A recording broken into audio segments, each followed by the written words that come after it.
In this two-part interview, I talked to futurist Steve McDonald about spiral dynamics, which is a model for understanding human development and consciousness. It's a fascinating conversation that I think can help us understand ourselves and other people so much better. There's a lot of information to digest, so sharing this in two parts will hopefully help your digestion and not give you information heartburn.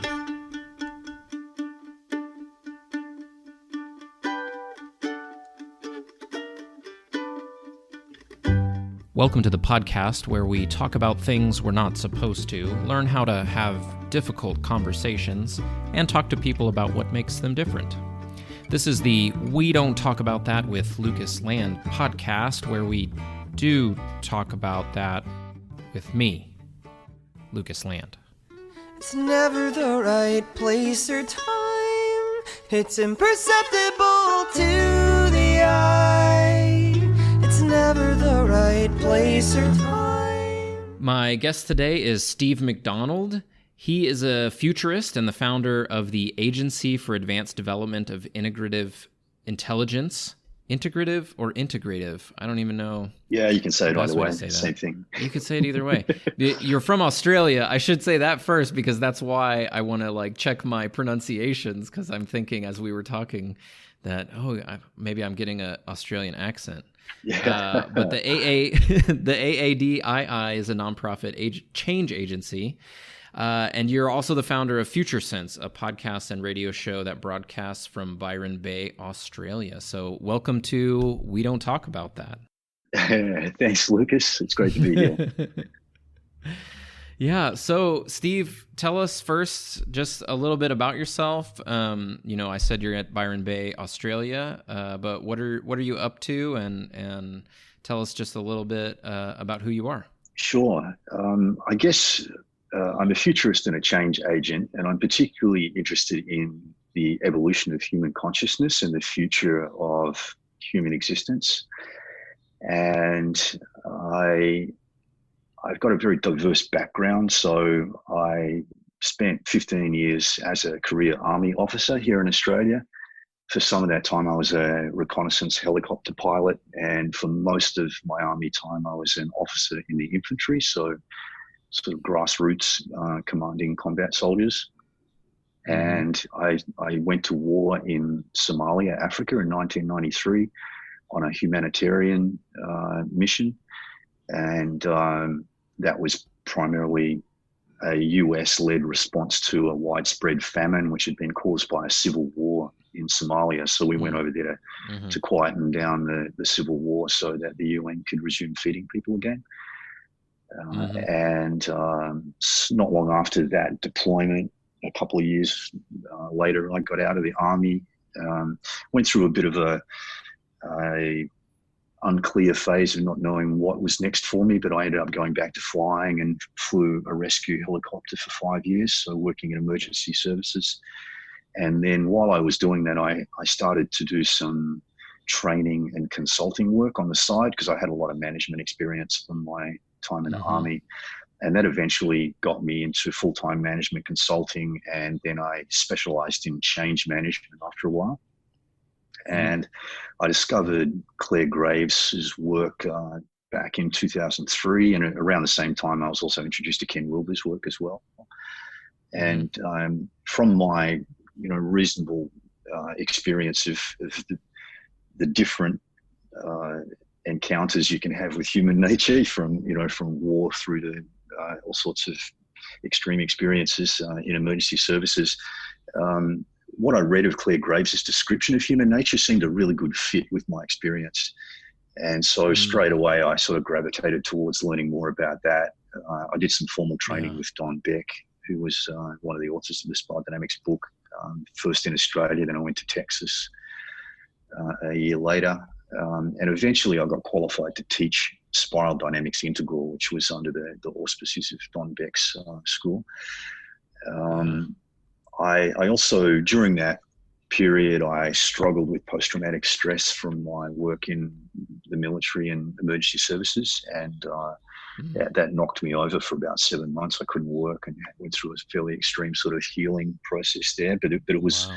Yeah. it was also a breakthrough process as well. So, developmentally, because I'd read about Clare Graves' material, I could see it as being a transformational process. And that was really useful for me.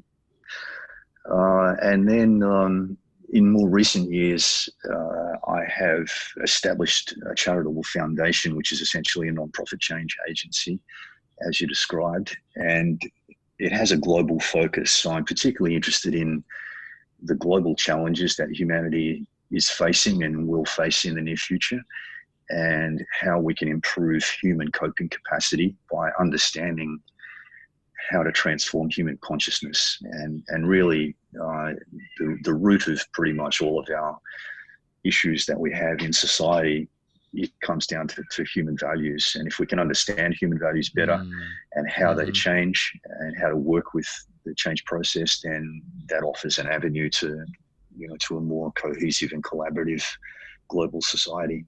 Yeah, one of the reasons I wanted to talk to you is exactly what you're talking about. That and I assume spiral dynamics is a big part of that. When I first encountered spiral dynamics, what was really helpful to me was that it helped me be more compassionate to people that were in other memes or were different than me. I could see where their values were and where they were at.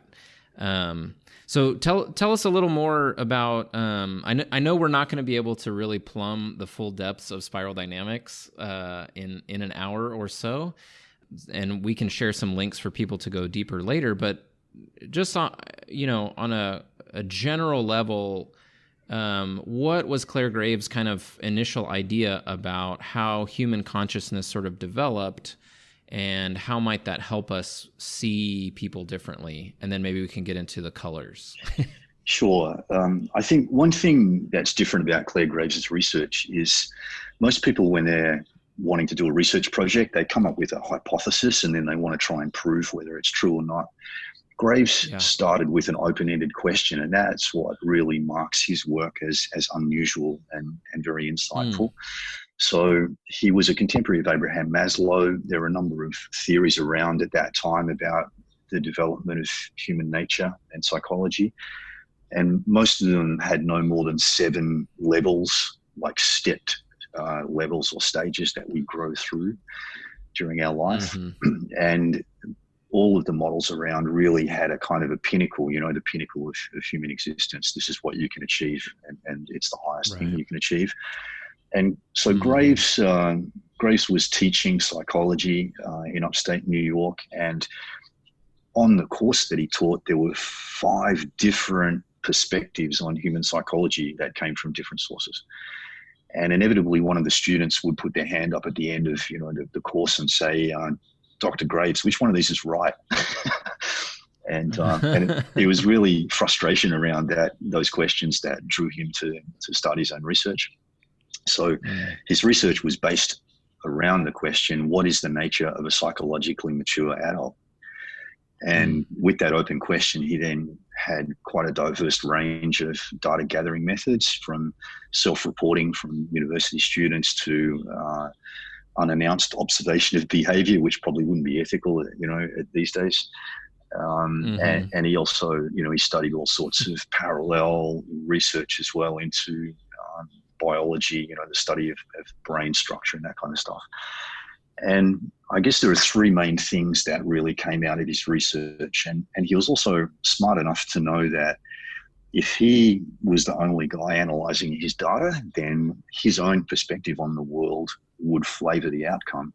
So what he did was he gathered a team of 7 peers, whom he called his judges, and he would give his data to the judges and just say, have a look at this and see what patterns you can find. So it was a very open approach that he took, and very non-directive, which I think, again, is why he came up with such valuable information. And I can summarize his findings in kind of 3 areas. The first one is he found this interesting relationship between the complexity of life conditions and the responsive and adaptive nature of human consciousness. And he represented that as like a double helix pattern where life conditions were one strand and the human consciousness was the other strand. And as the life conditions changed, then human consciousness responded, and as necessary, it either became more complex or less complex to match what the life conditions were demanding. And that in itself is a really profound finding. And I guess one of the key messages out of that is that life conditions and the complexity of our life conditions in particular, and you can interpret that as being the complexity or the difficulty of the challenges that we face in life, is one way of thinking about that. That's the key driver for change. So much, so often in the world we see people trying to change other people through logical argument or emotional pressure, or some other kind of tool. And yet it all comes back to the life conditions, and it's something that's often overlooked. So whatever pressure is put on a person, they're just going to fall back to whatever the life conditions are demanding of them. So if we can in the future redirect our change efforts to look first and foremost at life conditions and make sure that the life conditions are there to support whatever it is that we're hoping to create, then that offers a completely new avenue for change, which I think will be much more successful. So the second piece that came out of his research was an understanding of the human experience of change. And this is essentially, it's like a pathway or a pattern that represents the change process. And many other people who've worked on this, Joseph Campbell called it the hero's journey. Dr. Elizabeth Kubler-Ross did some wonderful work on this same pattern, but she worked with dying patients who are adapting psychologically to the death process.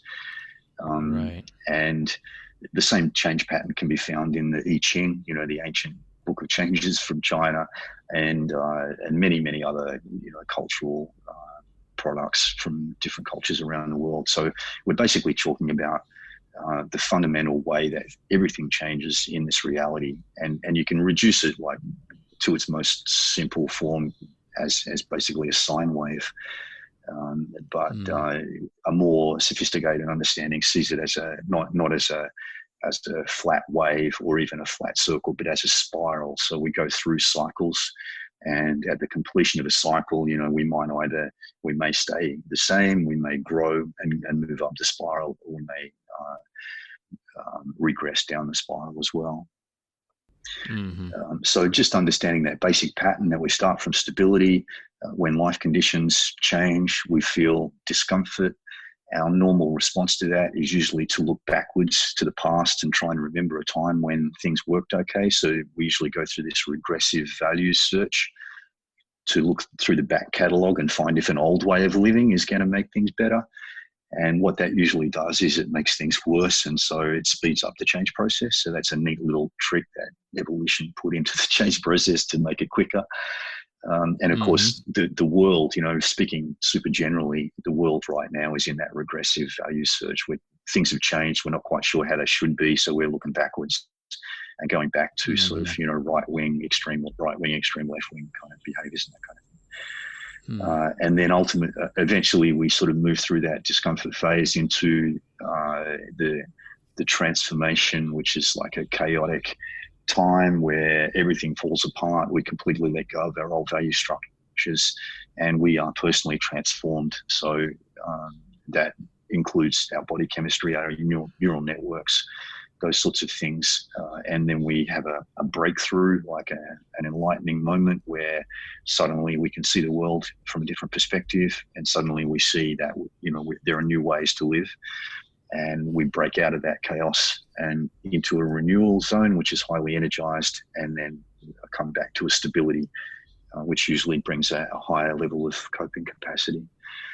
So that was the second sort of packet of information that he produced, which is really useful. And the third one was an understanding of the layered nature of human values and human development, that there are these steps or stages or layers that we grow through from when we're born to when we become a mature adult.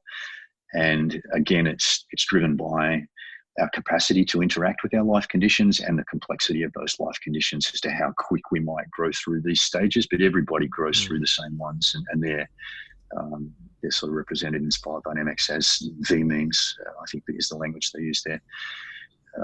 So each one of those represents a discrete framework for making sense of reality. And so it's embedded very deep in us. It seems to be pre-coded because everybody seems to go through the same process. And it shows up on the surface level as what we feel is important, what motivates us, what doesn't motivate us, our general values, our ethics, and our behavior. So all of those things change when we transform or we transition from one value system to the next. Yeah. So those three things, the relationship with life conditions, the change process, and then the values progression, Okay, so listeners, if you didn't get all of that, you can rewind and go back through it. I was taking notes, and I'm going to re-listen to it too because there was a lot of good stuff there. Because I think for a lot of people, if they've never heard some of these ideas before, it can be a lot at once. But that's a really good kind of basis for understanding how he sort of, or I guess, was it Don Beck that then developed the sort of colors of spiral dynamics? Yeah, it was Don Beck and his co-author, Christopher Cowan, were the ones who developed the colors. And that was at the time when Don was going to South Africa and working there. That came after Graves had passed away, I believe, Yeah. So for me, just to maybe simplify some of what you're saying, the things I find really, really helpful in these basic things that Clare Graves was researching and finding, one is that we all go through these stages of development. In a lot of the other systems, it's easy to maybe see them as layered or leveled in a way that says, there's people at the bottom that are sort of primitive or backwards, and then there's people at the top that are better. And what I appreciate about spiral dynamics is, no, we all go through, and then as you said, like you can also kind of go back. You keep going around cycles, and sometimes you're moving forward, and sometimes you're moving backwards, and that it just fits a lot better with the reality, I think, of human experience. It does, that we all go through those different stages. Yeah, and when I started teaching spiral dynamics in the corporate world, particularly here in Australia, I guess because of the cultural differences between Australia and the US, I ran into an obstacle in the language, the jargon that was being used in the spiral dynamics book. And it was like people had to learn the language of spiral dynamics first, then they had to learn the concepts. And it was like an unnecessary step. So I started to change the language that I was using. And I eventually settled on the word layers to describe the stages or V-means. And I use layers because they are nested inside each other. So they're like the layers on an onion, or those Russian dolls. You open a big Russian doll and there's a whole bunch of little ones inside it. So as we grow, we start out at the basic sort of beige, survival, hunter-gatherer kind of value set, and then the next value set gets layered over the top of that, and the next one layered over the top of that. And so even if we're operating from a quite sophisticated value system, we still have all of these basic value systems inside us, and we can very quickly spiral back down to them if life conditions demand that of us.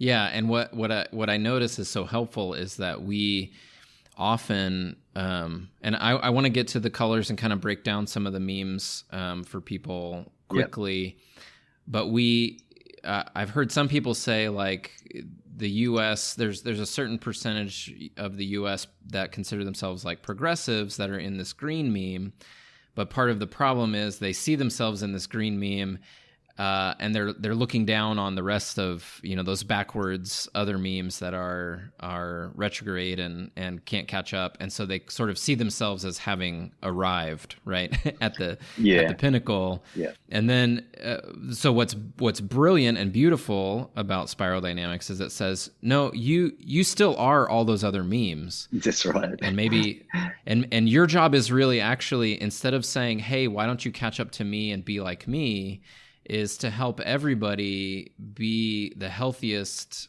version of where they're at so that they can continue to grow and develop. Yeah, right? I agree 100%. Yeah. And that's such a shift in how we approach like everything. Yeah, it is. One of the interesting things about Graves's model is the model predicts that people will interpret it and use it in different ways depending on which value system they're operating through at the time, right? Oh, yeah. So that is also a tricky thing when it comes to the real world knowledge and application of spiral dynamics. So it depends where someone's at when they learn about the model as to how they perceive it and how they might use it. So it makes it quite an interesting and rich topic. But one of the things in the first tier of consciousness, which is the first 6 layers or stages, so that's from hunter-gatherer right up to relativistic or postmodern green.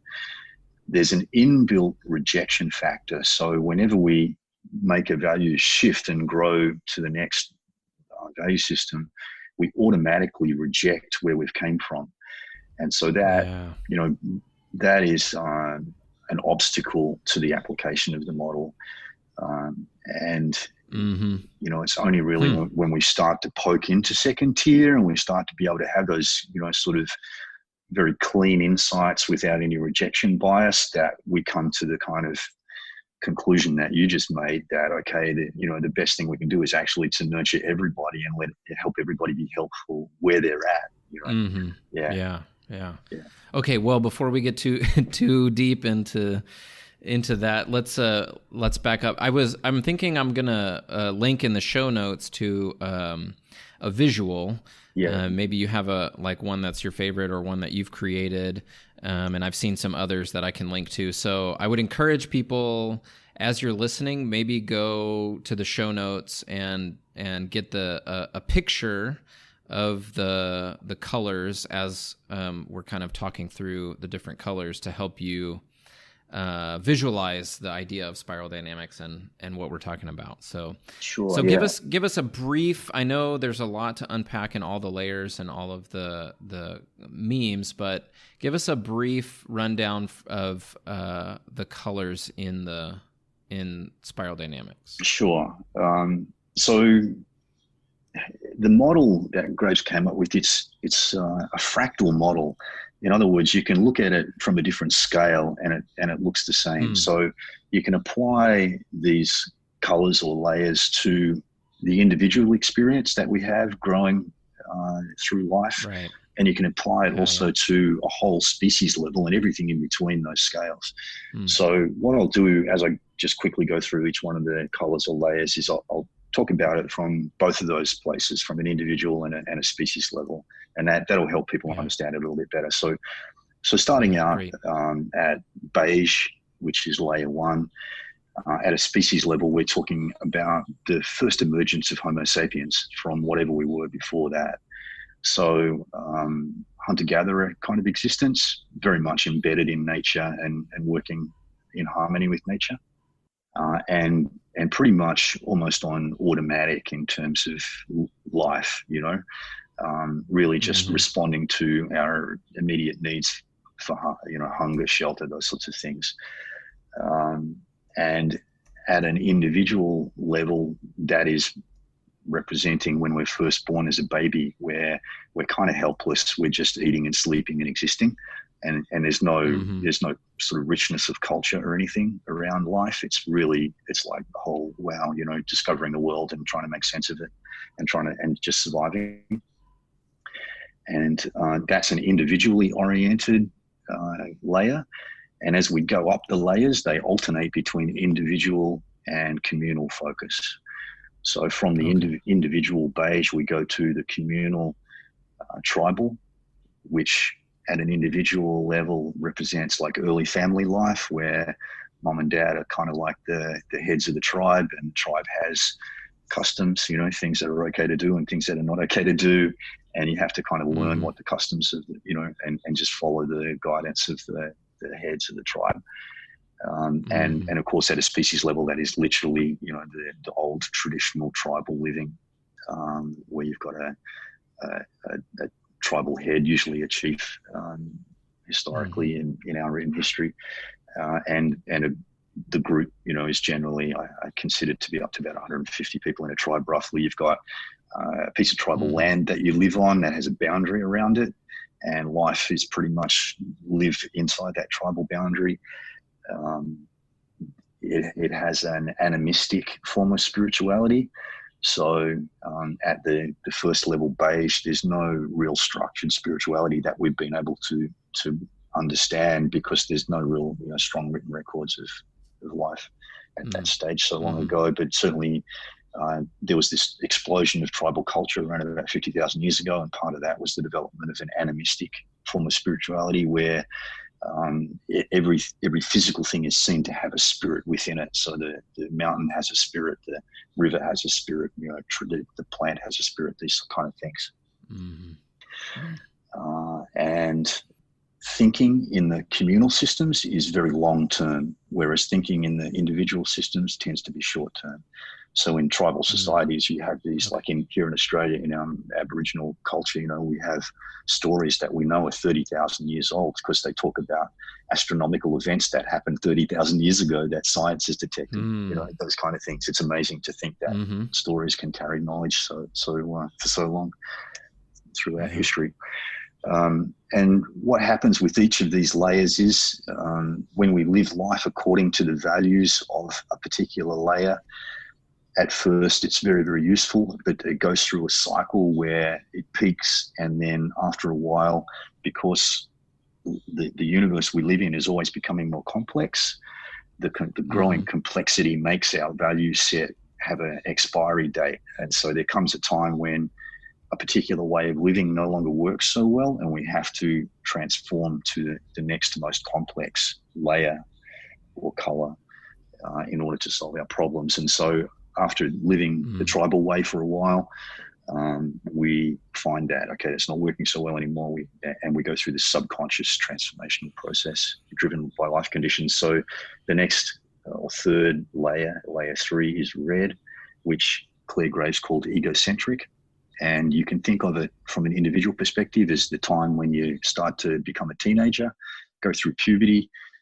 You've got all these different hormonal and emotional drivers happening. You want to break out of the control structure of the family. You don't want to follow your mum and dad's orders anymore. You want to make your own mark on life, discover who you are, discover your own power. And you go through that wild phase in your teenage years of breaking the rules and just doing whatever you want to do, and just to see what happens, right? And at a species level, that equates to the breakout from tribal living into a roaming warlord kind of existence, which you still see in places like Somalia, for example. And maybe the biggest example in history was Genghis Khan. There's a great movie about Genghis Khan called Mongol, which shows him growing up in a tribal setting. And then these raiders come in and kill his relatives and wreck the tribe. And that pressure is enough to transform him into one of these warlords. And of course, history shows I think he conquered more land on the planet than anybody else has so far. So it's egocentric, as Clare Graves said. It's very self-centered, and it's about changing the world to suit what you feel you need. And it tends to typically be confronting, raw. It's still not really engaging the rational mind so much. It's very much driven by pre-rational urges, instincts, wants, and needs. So still quite primal. And in everyday society, we kind of play this out in sport. We use sport as an outlet for that kind of raw emotional power orientation.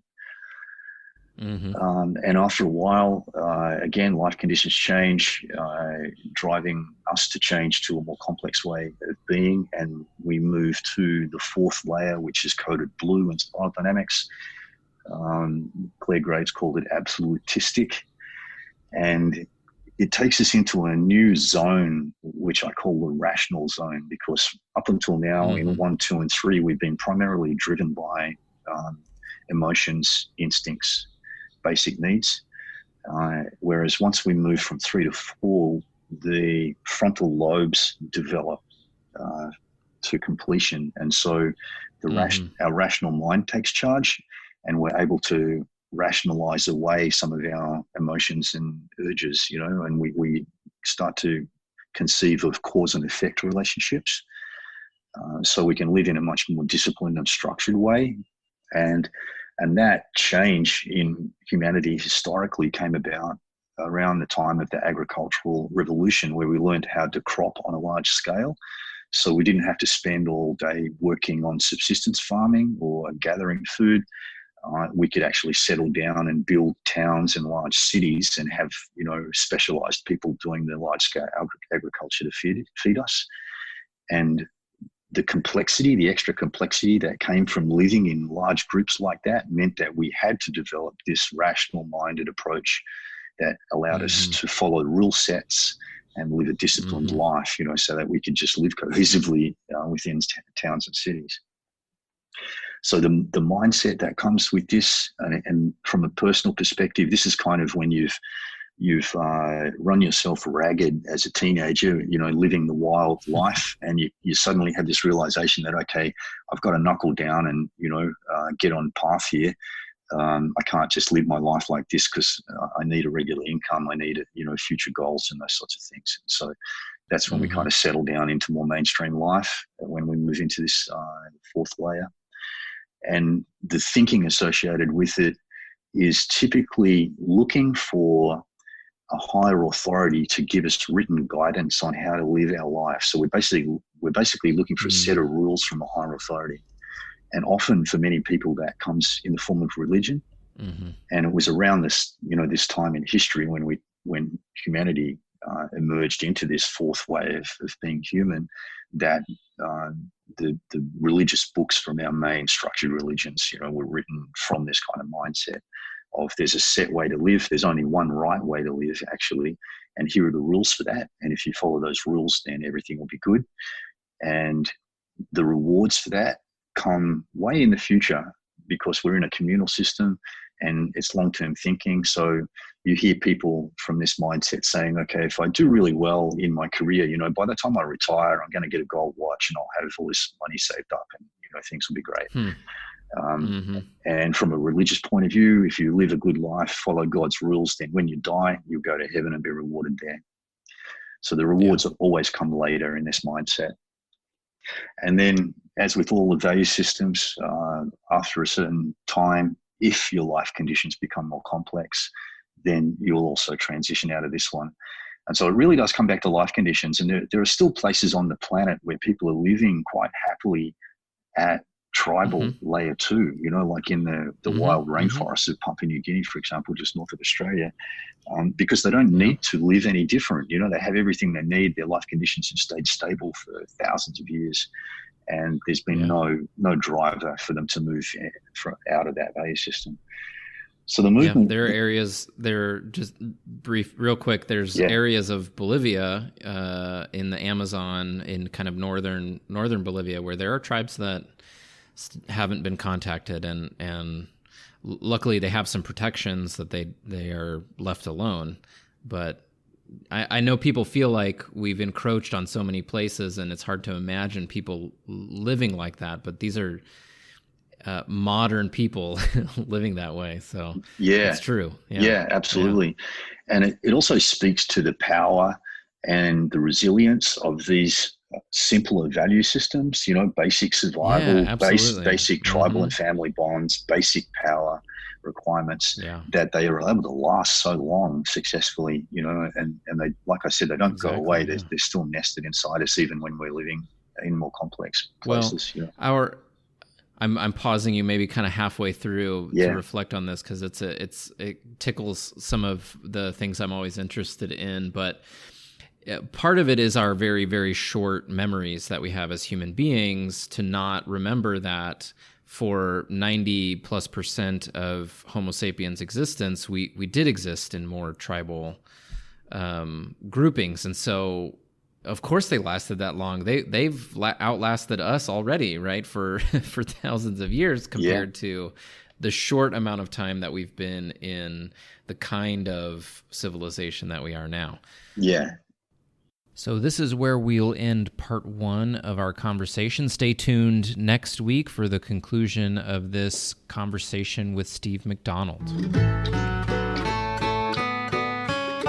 Thanks for joining us today on We Don't Talk About That with Lucas Land.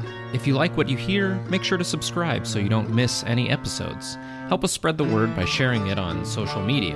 You can find us on Facebook, Twitter, and Instagram with the handle @WDTAT Podcast. You can also rate and review us on Apple Podcasts or wherever you get your podcasts. You can support the podcast by visiting our website at wdtatpodcast.com and clicking on support. You can make a one-time donation or consider becoming a monthly supporter through Patreon. You'll receive bonus content and access to patron-only benefits. Thanks for your support. We would love to hear from you. Leave us a voicemail by going to our website and clicking Send Voicemail. Your voicemail could be featured in a future episode. You can also email us at wdtatpodcast@gmail.com. Many thanks to Neil Curran and Infielder for the use of their music. You can find more of their music online at infielder.bandcamp.com. A final thought from Brené Brown. The willingness to show up changes us. It makes us a little braver each time. Until next time, keep showing up and keep being brave. What are you gonna do?